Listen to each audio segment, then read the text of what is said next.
مفتی صاحب آپ نے وزیر اعظم کی تعریف کی فلسطین پر بات کرنے پر، جبکہ انہوں نے 1967 کے مطابق تقسیم پر بات کی اور 2 ریاستی حل پیش کیا، جس میں ریاست فلسطین کے ساتھ ناجائز ریاست اسرائیل کو تسلیم کرنا پڑ رہا ہے۔ جو وزیر اعظم نے بات کی ہے نا، وہ فلسطینیوں کا مطالبہ ہے، سمجھ رہے ہو؟ تو مدعی سس گواہ چس بننے کی کوشش نہ کرو۔ اگر یہ اس طرح سے حل ہو جاتا ہے، ان پہ ظلم رک جائے گا اور ان کو بھی ایک آزاد ریاست مل جائے گی، تو یہ تو پہلے فیصلہ ہو چکا تھا۔ تو یہ some thing is better than nothing. ابھی جو حالات چل رہے ہیں، اچھا جو لوگ مشورے دے رہے ہوتے ہیں نا، ان کے بچوں پہ بھوک اور افلاس آئے، پھر ہم پوچھیں گے کہ اب آپ مشورہ دو، آپ کا کیا خیال ہے؟ وہ کہیں گے جس طرح سے جوڑ توڑ کر کے بھائی یہ ظلم ختم ہو، ہم راضی ہیں۔ تو دوسروں پہ جو گزر رہی ہے نا، ان کے حقائق کو، گراؤنڈ ریئلٹی کو سامنے رکھ کر فیصلہ کرو۔ اور اسرائیل کبھی بھی اس حل پہ نہیں آئے گا، کیونکہ اس میں اسرائیل کو نقصان ہے۔ تو اسرائیل یہ اس حل جو ہے نا، جو 1967 سے پہلے کا جو اسرائیل تھا وہاں تک چلا جائے، اسرائیل اس کو نہیں مان رہا ہے۔ تو آپ وہ باتیں کر رہے ہو جو یعنی جو عملی طور پر ممکن ہی نہیں ہے۔ تو اس لیے وہ بات کرو جو فلسطینیوں کے حق میں ہو۔ دیکھو میں آپ کو ایک بات بتاؤں، ابھی اس پاکستان میں سیاسی اکھاڑ پچھاڑ چل رہی ہے۔ جیسے جب عمران خان کوئی اچھا کام کرتا تھا، مخالفین نے کیڑے ہی نکالنے تھے کہ نہیں نکالنے تھے؟ ہر اچھے کام کو گھما پھرا کے غلط قرار دینا تھا۔ تو ہم نے ہمت کی، ہم نے عمران خان کے اچھے کام کی تعریف کی۔ تو اب یہ کام موجودہ حکومت کے ساتھ ہو رہا ہے۔ موجودہ حکومت سے ہمارے بھی درجنوں اختلافات ہیں، لیکن اگر کوئی اچھا کام کرے تو ہمارے پی ٹی آئی کے جو دوست ہیں وہ بیٹھے ہوئے ہیں توپے لے کے۔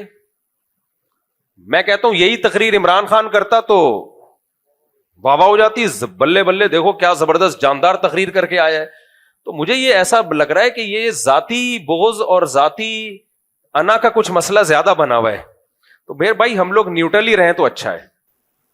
میں تو یہ بات کر رہا تھا بھائی، ہم نے ہماری پالیسی ہے کہ کوئی بھی اچھا کام کرے گا ہم اس کی اپریشیٹ کریں گے۔ تو جب عمران خان نے کیا تھا ہم نے سلوٹ کیا، شہباز شریف نے کیا تو ہم اس کو بھی سلوٹ کر رہے ہیں۔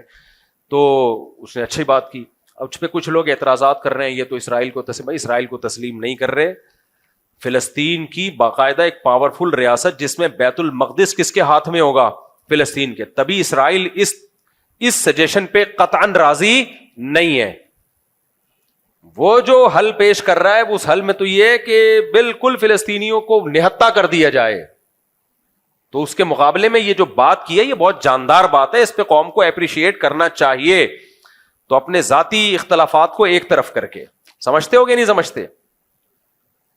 بعض لوگ تو یہاں تک بات کر رہے ہیں کہ یہ اسرائیل کو تسلیم کرنے جا رہے ہیں، اسرائیل کو تسلیم کرنے جا رہے ہیں۔ ایسا نہیں ہے، پاکستان اسرائیل کو تسلیم کرنے نہیں جا رہا، نہ فوج اسرائیل کو تسلیم کرنے کا کوئی اشارہ دیتی ہے، اور دور دور تک کوئی ارادہ نہیں ہے فوج کا اسرائیل کو تسلیم کرنا۔ بھائی اسرائیل پاکستان کا اتنا بڑا دشمن ہے ہی اسی لیے، بھارت سے اس نے پاکستان پہ اٹیک کروایا اس لیے کہ اس کو پتا ہے کہ کباب میں جو اس وقت سب سے بڑی ہڈی ہے وہ کون سی ہے؟ وہ پاکستان ہے۔ اور پاکستان کے سیاست دان نہیں ہے، فوج ہے۔ اگر سیاست دان ہوتے، فوج نہ ہوتی تو کچھ نہیں کرنا تھا اس نے، کیونکہ پاور سیاست دانوں کے ہاتھ میں نہیں ہوتی، پاور تو فوج کے ہاتھ میں ہوتی ہے۔ عراق میں فوجی حکومت تھی، اس نے گرائی نا، اب سیاسی حکومت تو بنا دی اس نے۔ اب عراق کی ساری پالیسیاں اسرائیل کے حق میں بناتا رہے۔ صدام حسین کباب میں ہڈی بنا ہوا تھا ان کے، صحیح ہے نا؟ تو اس لیے اسرائیل کے لیے جو اس وقت کباب میں ہڈی ہے وہ پاکستان آرمی ہے، کیونکہ آرمی کا اسرائیلیوں کی بھی ایجنسیاں ہوتی ہیں۔ اگر آرمی کا تھوڑا سا بھی رجحان ہوتا نا ایجنسیوں، اسرائیلی ایجنسیوں کو پتا ہوتا کہ یہ تسلیم کرنے جا رہے ہیں، پھر انڈیا سے یہ کچھ اٹیک وٹیک نہیں کرواتے وہ۔ اس لیے میرے بھائی عمران خان سے آپ محبت کریں، عمران خان کو فیور کریں، 100 دفعہ کریں، لیکن یہ نہیں کہ اوٹ پٹانگ آپ جو بھی حکومت کوئی اچھا مثبت کام کرے تو آپ نے بس اس کے اگینسٹ ہی جانا ہے۔ ڈالر کو اسٹیبل کر لیا ہے فوج نے، ڈالر کو اسٹیبل کر لیا، جس سپیڈ سے ڈالر تباہ ہو رہا تھا نا، گر رہا تھا، وہ روکا ہے۔ اسمگلنگ پہ پابندی لگا کے باقاعدہ فوجیوں کی لڑائی ہوئی ہے بارڈر پہ، جو اسمگلنگ ہو کے جا رہا تھا، فوجی شہید ہوئے اس میں بہت زیادہ۔ تو یہ فوجی جوانوں نے قربانی دی ہے جو ڈالر کو یہاں لا کے روکا ہے، ورنہ ڈالر بے لگام ہو گیا تھا بالکل، کوڑیوں کے یعنی ہماری کرنسی کوڑیوں کے داموں ہونے والی تھی جو حالات چل رہے تھے۔ تو اس لیے بھائی کسی کا کلمہ پڑھنے کی ضرورت نہیں ہے، جو اچھی بات کرے اس کو فیور کرو، جو بری بات کرے اس کو کیا کہو؟ اس کو غلط کہو، بس ختم۔ یہ پالیسی رکھو۔ باقی سیاست دانوں میں تو ہر آدمی کا کوئی ہیرو ہوتا ہے، جو ہیرو ہے اس کو ہیرو رہنے دو، اس کو کس نے منع کیا ہے؟ آپ گورنمنٹ کی طرف سے کوئی پابندی تھوڑی ہے۔ میرے کتنے لوگ ہیں جو میرے بیان سنتے تھے, مجھے بار بار کہ آپ نے وزیر اعظم شہباز شریف کی اس مسئلے میں تعریف کر دی ہے تو آپ کا بیان سننا چھوڑ دیا ہم نے, آپ بھی 2 ٹکے کے آدمی نکلے. جب میں عمران خان کی تعریف کرتا تھا تو بہت سے لوگوں نے میرے بیان سننا چھوڑ دیا تھا کہ آپ تو خود یہودی ایجنٹ نکلے. اور اب میں نے میاں شہباز شریف نے جو اچھا کام کیا اس کی تعریف کر دی تو آپ بھی یہودی ایجنٹ نکلے. جو ادھر والے ہیں وہ بھی ہمیں یہودی اور بکاؤ, اور یہ والے بھی بکاؤ, تو 4 آپ جیسے چند لوگ رہ گئے ہیں. ہو سکتا ہے اگلے بیان میں آدھے گھر چلے جائیں. تو نہ اتنی جلدی کسی سے محبت کرو, نہ اتنی ذرا ذرا سی باتوں پہ کسی سے بدگمانی کرو. اور علماء کے بارے میں تو ایک بات یاد رکھو, علماء سے آپ دین سیکھنے کے لیے آتے ہو, جائز ناجائز سیکھنے کے لیے آتے ہو. تو میڈیکل سائنس کی وہ کوئی بات کریں, آپ بول دو مفتی صاحب غلط کہہ رہے ہیں. میں اگر بولتا ہوں میڈیکل سائنس یہ کہتی ہے کہ یہ کھانے سے طاقت آتی ہے, آپ بولو مفتی صاحب ہیں, مفتی صاحب نے اس دن جو مسئلہ بتایا تھا نا, اوپر والا پورشن بھائی بنائے تو یہ شرعن کیا ہے, یہ ٹھیک ہے. باقی مفتی صاحب نے جو بتایا کہ گوشت کھانے سے مسل بنتے ہیں, جم جانے سے یہ ہوتا ہے, یہ ڈاکٹروں کی فیلڈ ہے, مفتی صاحب سے اس میں غلطی ہوئی ہے, بول دو, کوئی ایسا مسئلہ نہیں ہے. یہ نہیں بولو کہ مفتی صاحب کذاب, دجال, پھینکو, بکاؤ, مفتی صاحب نے جم والوں سے پیسے لیے ہوئے ہیں تاکہ جم کے فضائل سنائیں. مفتی صاحب اس دن کہہ رہے تھے کہ دیسی مرغی کھایا کرو, اصل میں ان کا دیسی مرغی کا بزنس ہے. یہ پھر زیادتی ہو جائے گی. تو اختلاف کر لو, 100 دفعہ کر لو, بھائی ہماری فیلڈ ہی نہیں ہے نا یہ میڈیکل سائنس. اگر بول دوں تو آپ بولو غلط بول دیا, ختم. ہمارے بھی بعض بزرگ ایسے ہیں جنہوں نے کوئی بات کی, ہمارے شیخ حضرت مفتی رشید احمد صاحب, میں ان سے بیعت تھا اور ایسی عقیدت مجھے اب بھی ان سے ہے نا کہ آپ سوچ نہیں سکتے. لیکن وہ میڈیکل سائنس میں ڈاکٹروں کو کہتے تھے یہ الو بنانے کی مشینیں ہیں. اللہ معاف فرمائے. زندگی بھر حضرت نے ایلوپیتھک کوئی دوا نہیں کھائی ہے, زندگی بھر حکیمی دوائیں کھاتے تھے, ہومیوپیتھک اور حکیمی. ایلوپیتھک دوا کے کبھی قریب بھی نہیں پھٹکے وہ.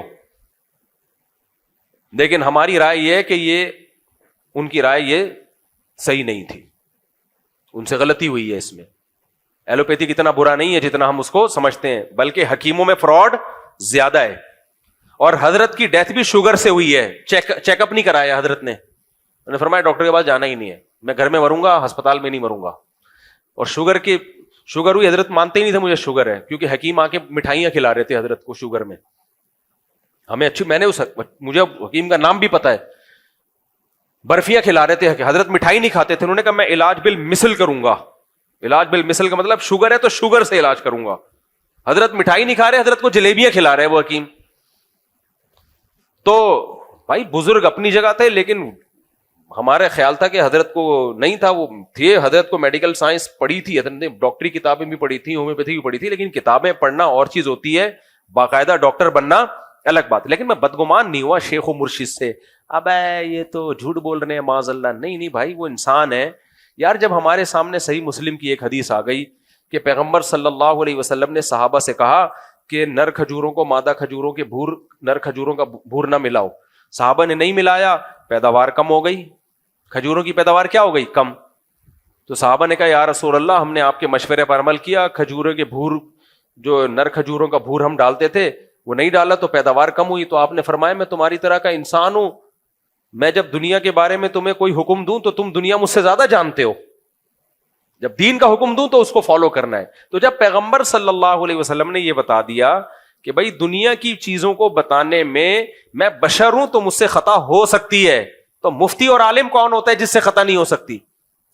اس لیے میں جو آپ لوگ کو ٹوٹکے طبی بتا رہا ہوتا ہوں, لیمن ڈالو اور اس میں, اس دن آیا نا میں نے کہ اس میں شہد ملاؤ اور اس میں لیمو نچوڑو اور لیمو کو پانی کے اندر آدھا گھنٹہ ڈال کے رکھو, اور اپنے خرچے پہ, گرمی ہے تو ٹھنڈا ٹھنڈا, سردیاں ہیں تو نارمل پی جاؤ, تو ایسا خاندانی صحت ہو جائے گی. تو یہ ٹوٹکا ہے, ہو سکتا ہے کوئی پی کے انتقال کر جائے. سمجھ رہے ہو, یا اس کو ایسیڈیٹی ہو, تیزاب ہو, پتہ چلا وہ السر اس کا کینسر میں تبدیل ہو گیا, کیونکہ لیمن تو السر میں نقصان دیتا ہے. تو ایسے موقع پہ یہ نہیں بولو مفتی صاحب قاتل ہے, جھوٹا ہے, اس کے کسی درس قرآن کی کوئی حیثیت نہیں ہے. دنیا یہی بولے گی بھائی مفتی صاحب نے ایک اپنے تجربہ بتا دیا, آپ ڈاکٹر سے پوچھ لیتے, حکیم سے پوچھ لیتے, اگر وہ بتا دیتا کر لیتے, نہیں کرتا نہیں کرتے, تو مفتی صاحب کوئی حکیم تھوڑی ہیں. یہی بیلنس بات یہی ہوتی ہے نا, عمل کرنا ہے کر لو, نہیں کرنا ہے نہیں کرو. تو اسی طرح سیاست میں بھی جب میں کوئی بات کر رہا ہوں تو اس میں سیاسی بات ہے بھائی, اس میں ایک رائے ہے, آپ مان لیں مان لو, نہیں ماننا تو اس کا درس قرآن یا فتوے کے غلط ہونے سے تعلق تھوڑی ہے. ایک صاحب نے حضرت مفتی تقی صاحب کے بارے میں کہا کہ انہوں نے سندھ کے گورنر کی تعریف کی ہے. حضرت مفتی تقی صاحب نے گورنر سندھ کامران ٹیسوری کے بارے میں کہہ دیا کہ حضرت عمر کی سنت کو زندہ کیا ہے نا, وہ راتوں کو جاگتا ہے. اب ہو سکتا ہے دن میں سارا دن سوتا رہتا ہو, ہے وہ قابل احترام, مجھے میری بڑی ریسپیکٹ کرتے ہیں, اس لیے میں اس کے نام عزت سے لوں گا. مجھے جو آدمی عزت دے تو مجھے نہیں اچھا لگتا میں اس کی توہین کروں. تو کامران ٹیسوری سے جب بھی ہماری ملاقات ہوئی بڑی رسپیکٹ دی. اب اچھے ہیں برے ہیں یہ ایک الگ بحث ہے, ماضی کیا تھا اللہ عالم, لیکن کام اس نے کراچی کے لیے بہت کیے, اس کا میں گواہ ہوں. کام واقعی اس نے کراچی کے لیے بہت کیے ہیں کامران ٹیسوری نے, اس کا میں چشمدید گواہ ہوں. تو اب مفتی تقی عثمانی صاحب نے کہہ دیا کہ یہ حضرت عمر کی سنت زندہ کی ہے, تو اتنے لوگوں کے میرے پاس میسج آئے, مفتی تقی صاحب تو ایسے. میں نے کہا یار اتنے بڑے عالم نے ایک اسٹیٹمنٹ کہی ہے, ساری زندگی کی عقیدت ایک جملے میں اڑا دی آپ نے. کوئی کہہ رہا ہے بکے ہوئے ہیں, کوئی کہہ رہا ہے حکومتی وہ ہیں, کوئی کیا کہہ رہے ہیں. یہ تو ہماری قوم کا مینٹیلٹی ہے. آپ زیادہ زیادہ بولتے ہیں بھائی مفتی تقی صاحب کے علم اور تقوی کو سلام, لیکن اس جملے سے ہم اتفاق نہیں کرتے, ہماری نظر میں وہ بندہ ٹھیک نہیں ہے. تو بس اتنا کافی ہے. کیا یار بیچاروں کو اب بھی کمنٹس آ رہے ہوتے ہیں مفتی تقی صاحب کی تصویروں کے نیچے, وہی بندہ ہے جس نے حکومت وقت کی تعریف کی ہے. تو مجھے تو بھائی دیکھو, من عادی لی ولیا فقد آذنتہ بالحرب, حدیث میں آتا ہے کہ اللہ کہتا ہے جو میرے کسی ولی سے دشمنی کرتا ہے میرا اس کے خلاف اعلان جنگ ہے, میرا اس کے خلاف اعلان جنگ ہے. تو اس لیے یہ جو الفاظ زبان سے نکل رہے ہیں نا اللہ والوں کے خلاف, علماء صلح کے خلاف, یہ آپ کی نظر میں بہت ہلکے ہوتے ہیں, اللہ کی نظر میں ہلکے نہیں ہوتے, بہت بھاری ہوتے ہیں. تو ہماری رائے سے بھی کوئی اختلاف کر لو, کوئی مسئلہ نہیں ہے. ہم تو شرعی مسائل ہم سے پوچھو. اگر ہم سیاسی بات کرتے ہیں تو میں نے شہباز شریف کی تعریف کر دی کہ اچھا کام کیا ہے, آپ بول دیتے نہیں اچھا کام کیا, ختم ہو گئی بات. تو یہ جو پاکستان نے بہت زبردست فلسطینی موقف کی تائید کی ہے یونائٹڈ نیشن میں, اس پہ حکومت کو اپریشیٹ کرنا چاہیے. حکومت کام نہیں کرتی تو بھی برا بلا کہتے ہیں, کچھ اچھا کر کے آ جائے تو بھی برا بلا کہنا ہے, تو پھر تو اس کا مطلب تم حل چاہتے ہی نہیں ہو. اور فلسطینیوں کی جگہ اپنے آپ کو رکھ کے سوچو کہ تم پہ یہ ظلم ہو رہا ہوتا, اگر شہباز شریف کا یہ بیان غلط ہوتا نا تو فلسطینی کہہ دیتے کہ غلط ہے, ہم اس پہ راضی نہیں ہے. ان کی طرف سے کوئی بیان نہیں آ رہا اور ہم سارے نیک شریف شرفا بن کے فلسطین, ہم تو پورا جو ہے نا یہ تقسیم ہمیں قبول نہیں ہے, تو فلسطینی بولیں یہ قبول نہیں ہے تو پھر ہوگی بات. تو مدعی سست گواہ چست بننے کی کوشش مت کرو. یہ بالکل ایسے ہی ہے, ایران سے ہمارے 100 اختلافات ہیں لیکن ایران نے فلسطینیوں کی مدد کی ہے. اب ہمارے یہاں بہت سے لوگ ایران دشمنی میں کہتے ہیں نہیں یہ نورا کشتی ہے, ایران فلسطینیوں کی مدد نہیں کر رہا, یہ نورا کشتی ہے. ہمارے بہت سے لوگ یہ بات, میں کہتا تھا یہ بات فلسطینیوں کی زبان سے نکلوا دو. فلسطینی کہیں کہ یہ ایران 2 نمبری کر رہا ہے, فلسطینی کہیں کہ ایران میں جو ہمارے لیڈر کو شہید کیا گیا ہے ایران نے مروایا ہے, وہ تو نہیں کہہ رہے اور آپ کہہ رہے ہو. اس کا مطلب ایران سے جو آپ کی ذاتی دشمنی ہے اس کو آپ کسی اور طریقے سے نکال رہے ہو. تو ایران کوئی شریف شرفا ملک نہیں ہے, میں کوئی ایران کی تعریفیں نہیں کر رہا, بہت سے جرم ایران کے کندھے پہ بھی ہیں, لیکن جتنے ہیں اتنے ڈالے جائیں, جو نہیں ہے وہ نہیں. ایران نے فلسطینیوں کی بے تحاشا مدد کی ہے اور اس مدد کے صلے میں ایران کو قربانی دینی پڑی ہے, بھگتنا پڑا ہے. ایران میں میزائل آ کے گرے ہیں, ان کا آرمی کا آفیسر شہید ہوا ہے, تو یہ ساری قربانیاں فلسطینیوں کی مدد کی وجہ سے دی ہیں ایران نے. تو اس میں ایران کو اپریشیٹ کرنا بنتا ہے. تو فلسطینی کہہ رہے ہیں کہ ہماری مدد کر رہا ہے اور وہ کہہ رہے ہیں کہ ہم بہت کچھ کر رہا ہے, بھی ہر بات یعنی ایسے بتانے کی نہیں ہوتی. تو اس کی سزا بھی ملی ہے ایران کو, واٹ لگا دی ہے ایران کی. تو لیکن ہمارے یہاں لوگ کہہ رہے ہیں ہمیں نورا کشتی ہے, خود ہی مروایا ہے, پہلے فلسطینیوں کے لیڈر کو بلایا اور خود ہی مروا دیا, خود ہی ہیلی کاپٹر گرا دیا, خود ہی یہ کر دیا. بند کمرے میں بیٹھے ہوئے ہیں, منہ میں پان ہے اور تبصرے ایسے کر رہے ہوتے ہیں جیسے پتہ نہیں ان سے بڑا فنٹر اس کائنات میں کوئی پیدا ہوا نہیں ہے. ان کی سورس آف نالج کیا ہے؟ کوئی سورس آف نالج نہیں ہے. تم کس سے ملے ہو یار؟ تم جا کے کسی فلسطینی سے ملے ہو تم, جو تمہیں بتا رہا ہو کہ تو فلسطینی جو ہمارے وزیر اعظم نے جو بات کی ہے فلسطینیوں کا, اس کے خلاف کوئی بیان نہیں آیا. لیکن اسرائیل اس کو کسی قیمت پہ تسلیم نہیں کر رہا ہے، کیونکہ اس اسرائیل کو پتا ہے میرا اس میں نقصان ہے. تو اس لیے یہ اچھا اقدام کیا ہمارے وزیر اعظم کی طرف سے، اچھا اقدام ہوا ہے.